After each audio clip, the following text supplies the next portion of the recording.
Welcome to the AI Applied podcast. I'm your host, Jaden Schaefer. Each week, I cover breaking AI news, tools, and interview experts giving you actionable tips on applying AI into your career, job, workflows, and life.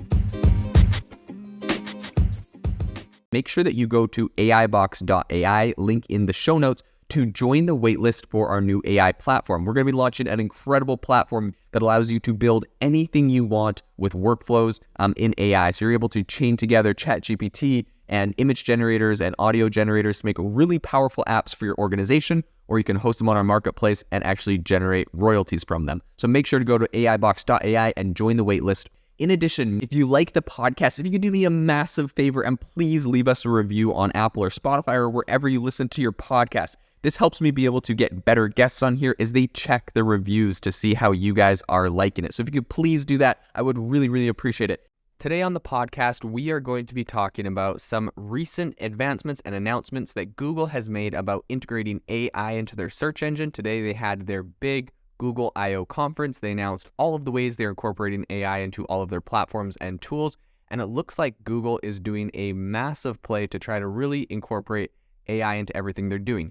Now, I will also say that in the past, Google has already been doing a lot of different AI things in their tools. So today, they really took it to the next level and started announcing the big changes that they're making. And one of the biggest areas that people are excited to hear about was actually in search, because search is one of the biggest tools AI or Google has. It's the biggest revenue stream where they're making billions of dollars. It's the reason they are a billion-dollar company. So on the podcast, we are going to dive into that, what the implications are, and what all of these changes are going to be. So right off the bat, Google is implementing a new AI feature to the top of search results, similar to something that Bing or ChatGPT is doing, or Bard for people that have tested that out, where essentially now this is going to be incorporated directly into Google Search. Billions of people use Google Search. This is actually a very massive thing that Google is doing by incorporating this. And essentially, when you do a Google search, there's going to be originally obviously Google instantly loads all the search results. Like normal, there'll be a bar or a box at the top of the screen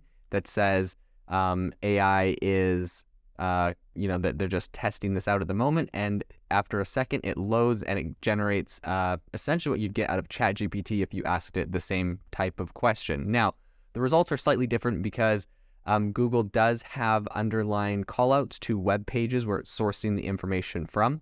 And while a lot of people are saying this is super cool, I will also mention that as far as being revolutionary, it's essentially the same product you get with Bing Chat, right? Or that has ChatGPT 4. Where they currently do callouts or annotations, so it's sourcing the data and where it's pulling it from, and you can click on those links to go to those websites. And also, it's kind of interesting though, like compared to Google, to Bing and whatnot. I was recently just playing with Bing, and like they kind of have like a search and a chat tab that you can toggle between. Google is going to be different because this is right in the search tab. You do the search and it shows at the top. Now, I will say this isn't the first search engine to do this. Brave has their own search engine. For those that don't know, Brave is, I guess, a competitor to Google Chrome, where it's a web browser, and it's kind of like a privacy-focused web browser. It's one I use, and while I do use the browser of Brave, I don't use their search engine much, except sometimes when I, have a new phone that I set up before I go and switch it to Google or to DuckDuckGo or something else. It's kind of set as the default on that search engine or on that browser. So in any case, I did notice before recently switching that Brave does the same thing. They've been doing this for a number of months. I think they just got an API to GPT 3.5 or probably to 4 if they got early access to that. So, this isn't something exactly revolutionary. That being said, this is obviously pretty big in a sense that these other search engines are pretty small compared to Google, who has over 90% of the search market at the moment. I believe that Google currently has around 93%, if I'm correct, and Microsoft has around 3% of kind of the global search market. So these are obviously pretty massive differences. So when Google makes the change, it's a bigger deal because this is just impacting so many more people. But that being said, I would hate to give Google too much credit for being innovative, although, big companies don't have to be innovative nowadays. I guess looking at Apple, who creates the same iPhone every year, it would seem.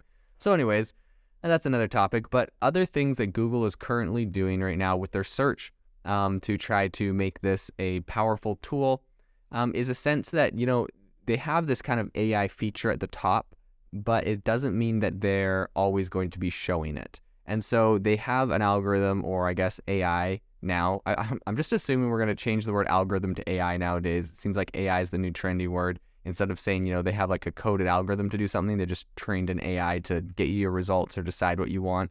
That's my prediction of the future of that word. But in any case, they have an algorithm or AI that decides whether a result is going to be better with an AI summary or if it is going to be better with just Google's regular results. And I think looking at the stock market right now, we're seeing that Google's shares are rallying as investors are happy that Google's not getting rid of advertising altogether. There's still a pretty strong case for Google Ads. The problem and the worry with a lot of people is if they exclusively replace their search results with an AI response like ChatGPT or something, that it would cannibalize their ad business, which is what made them a $1 trillion company and is making them, hundreds of billions of dollars. So that's not going away. And in fact, it's still, I think, definitely always going to be there, those results, and it's the AI that will come in and out depending on what you're searching for and how relevant they view that to be. Now, that being said, when testing this AI, it's definitely still has a lot of the same problems as ChatGPT.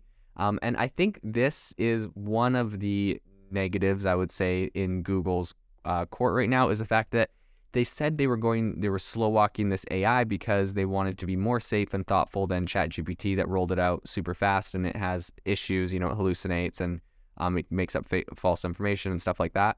Unfortunately, it would appear, based off of current searches with Bard and also their last big announcement that dropped $100 billion from their market cap when Bard said some false information, it would appear that they haven't solved the problem, and doing math is something that struggles with. Now, that being said, Google did recently announce a new LLM model, a new, I guess, way that they're going to be training these, and apparently that is supposed to be better. It's called Palm 2, and apparently it's supposed to be better with math and some other areas. So I guess that's left to be said of whether that really is going to be better and fix some of these problems. But I would say it's far from perfect at the moment, and so they definitely have not cracked the AI lie problem that, people are talking about. Something that is interesting, just from a design perspective, is that this whole AI section that does appear at the top, it is colored, so it kind of has like a purple or like a different colored background, so it's like easy to recognize the difference between that and the regular results. And something I will also mention is the fact that while they're not killing the regular results, on mobile, when this AI section appears, it really does take up the whole screen. So it may not be killing all the links, but it definitely is pushing them way down the page. And this is going to be the big thing. I would be very curious to see what happens to websites' search traffic over the next month as they roll this out, and to see how consumers shift their behavior. Now, the one other thing I will say, though, in regards to that, on why it may not be as big of a deal, maybe it will be, but the thing is, Google's been doing something very similar to this with featured snippets at the top of their search results, where essentially they're just taking a snippet out of a web page, and instead of making you click on the web page, you see it at the top. This is like really similar. That got a lot of criticism, but what I would say is for featured snippets, I think that probably appeared maybe 1 out of 10 searches, maybe really popular searches, not on obscure things. This is going to probably be a lot more frequent, and it's going to be a lot more in depth, right? Because with featured snippets, they had to try to pull a snippet that perfectly answered your question out of a web page, and now they can really customize the response based off of 3 web pages. So I think it's going to be more likely that we're going to see these at the top of most all searches. And so I do believe that web traffic is going to go down for consumers as people can just start to read these, which is obviously going to hurt people that have an advertising model that are reliant on that. But another interesting thing is how Google is treating products in this whole search thing. So Google actually has, if you say, I would like to get a Bluetooth speaker for a pool party, what's the best one? It will actually come up with a list of criteria like X, Y, and Z. You want it to have good battery. You want it to be water resistant. You want it to blah, blah, blah. Like they'll have their little blurb. And then below, they will actually feature 4 products. They'll be like, it's the JBL Flip 6, there's the, UE Mega Boom, there's the Bose SoundLink, and they have like, it's pretty much they're pulling from Google Shopping. So what's really interesting is Google is kind of at this place where they have all the data. They have so much data on the internet, but with Google Shopping, with Google Maps, they have so much data. They, like Google Maps knows when every single store and company in the world opens and closes. It knows their hours, knows what days they're closed. And so really for them, the problem is just trying to figure out how to pull all this data in together and consolidate it and to be able to feed it out. And I think that they actually have the data to make a more powerful result than OpenAI. But I think it's left to be said when they'll be able to pull that off, and it doesn't appear to be in a super timely manner. So that is something that they're currently working on, though. That's something that people over at Google in their big announcement today were talking about, how they go about this process.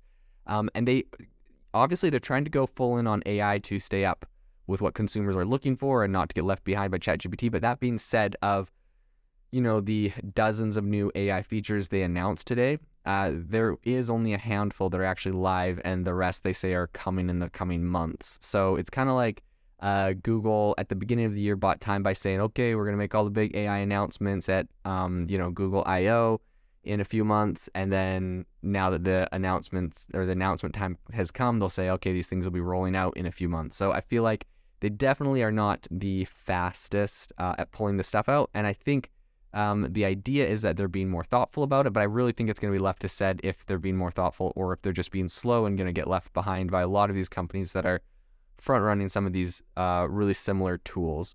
So something that a lot of people brought up is the fact that all it takes is Google losing 1% market share on their search monopoly, and that's worth every percent is worth about $2 billion. And so, recently an article came out that said Microsoft in a couple months ago saw a 6% increase, or Bing saw a 6% increase in search traffic, and in February, and Google saw a 1% decline in search traffic. So that 1% decline, right, I guess if that was over the course of 12 months, it would be worth $2 billion. And if that, increases, it really is not a good, omen for Google and kind of where this whole thing with AI and search is going in general. And to be honest, I wouldn't be surprised if we start seeing declines in search results from Google and Microsoft and Bing, just based off the fact that so many people are going to be searching and are currently searching for responses on ChatGPT. There's some things that I just know it will respond better, and it's just my go-to. I don't bother with Google. Other times when I need to do some quick research on a handful of things, I go with Google. So there's kind of the back and forth, but if Google doesn't keep up and it lets OpenAI incorporate a lot of different features and the plugins they're currently doing, I think they could be in big trouble. But I think at the moment they're not completely dead in the water as of yet. So I think it's going to be really important to kind of follow along with what's happening with Google, as it's one of the biggest internet companies. Obviously, as we said before, they're not killing the ads in the snapshots, but they're still experimenting, and they don't really know exactly how those ads are going to work. So, they have regular ads that can appear above the snapshot. They have different things, but they haven't actually figured out exactly how they're going to be incorporating ads into those AI written snapshots themselves. And I think that it's kind of like one of those dirty things where no one wants to be the first to do it. Bing isn't doing it. Brave isn't doing it. Google doesn't want to be the first one to just say like, hey, come get our AI chat that's sponsored. It really feels like it undermines the integrity of the chat response if it's here's an AI response, but it has sponsored links in it. Therefore, it's jeopardized and biased towards those sponsored results, and you don't know how much you can trust it. So honestly, I think that is going to be one of their biggest issues and balances they're going to have to strike, is figuring out how to incorporate ads into those snapshots without jeopardizing the trust of the content. Because if I can get two responses, one that is has nothing sponsored in it and one that is a sponsored result in it, I'm obviously going to trust the one with nothing sponsored because I know they didn't pay to get included into that result. Now, that being said, I have heard some really interesting theories floated recently where people were saying that they could sponsor essentially they could push people to search for specific prompts in these search engines that they already know speak favorably about them. So for example, if Bose speakers knew that if you search for best sound canceling headphones, if they knew that like when the AI wrote that response, Bose headphones were like ranked as number one in that response, it would totally be it would be to Bose's advantage to make sure you use a prompt phrased in a certain way. So some people are even speculating that you could sponsor certain prompts or like auto suggestion. So as you're typing a prompt out and it auto suggests what to fill it, you could like sponsor an autofill that you know is going to put your company in a good light versus a different way that you might phrase that same prompt and it might recommend a different company. So really interesting theories people have right now around how exactly this is going to pan out. And I've heard there's one other concept I want to bring up, and that is kind of the difference between as far as these AIs and them being factual and fluid. So right now you can build a system that is factual, and I think that might be what Google is going more for, and that pretty much just means, you know, it has a lot of straight up information. But then you can also build a system that's more fluid. You know, it feels more seamless and human. And I think that might be what ChatGPT is going for in a way. However, of course, it has all of its, disclaimers saying this is this is not a human. This is an AI model. I can't have opinions on X, Y, and Z. And, it always has those kind of boilerplate responses. But I think fundamentally, Google might be trying to go for a little bit more of a factual thing. It doesn't appear to have any personality. That being said, though, there was recently a reporter on The Verge that got early access to this new Google search tool, and she asked it for some information about Adele, and when it came up with her response. And I believe during this, by the way, I think she had like a Google person with her, like helping her do the searches. I think Google's really close source and worried about this. I think they're building a lot of this stuff from like a protective stance. They're already one of the biggest companies in the world. They're making tons of money. They just don't want to lose their market share and lose. So it's kind of interesting, the framing, I feel like, of Google coming up with these products. But anyways, in this case, this reporter searched for Adele, and it said, here's some basic information about Adele, blah, blah, just stuff you'd expect to see. And then it said at the bottom, like, Adele's, her concert recordings are way better than her live recordings are way better than her other recordings. And the Google researcher that was, showing this to the reporter was like, it's not actually supposed to say that. It's kind of like a glitch or whatever. It's not supposed to have an opinion and say something like that. It's not supposed to use the word I, like it's supposed to just be a chatbot. And I think it's really interesting. Like, we have all these models and they are tempted to speak a certain, at their base, they speak a certain way. And I feel like all these researchers and companies developing them are suppressing them and changing it. So it's like, it has these boilerplate responses. I can't respond. I can't have an opinion. I can't respond to this or that. And it's just really interesting that by default, these things are not like just this neutral technology saying a specific of like a flat out response. They do have a lot of people's opinions because this is what they were trained on. So it's really interesting to see what Google will do. That came out in a recent test of this like product. So that's obviously baked into the product. That, glitch, as they would say, will continue to happen. So it'll be interesting to see what other opinions Google will have. There's a lot of different ways people are training AI models. I recently did a podcast about Anthropic and how they're using a constitutional AI approach. If you don't know what that is, highly recommend looking at it, as it's, I believe, a fundamentally different way and more transparent way of training AI models.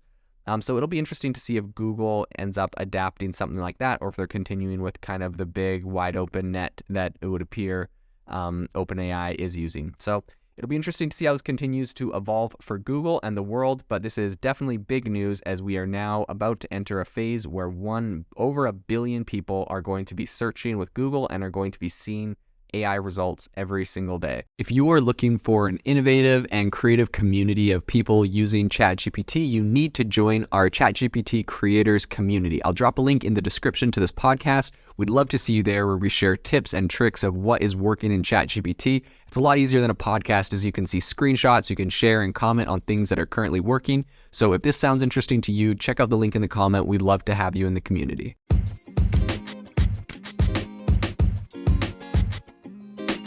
Thank you for tuning in to the AI Applied podcast. Make sure to rate this wherever you listen to your podcasts and have a fantastic rest of your day.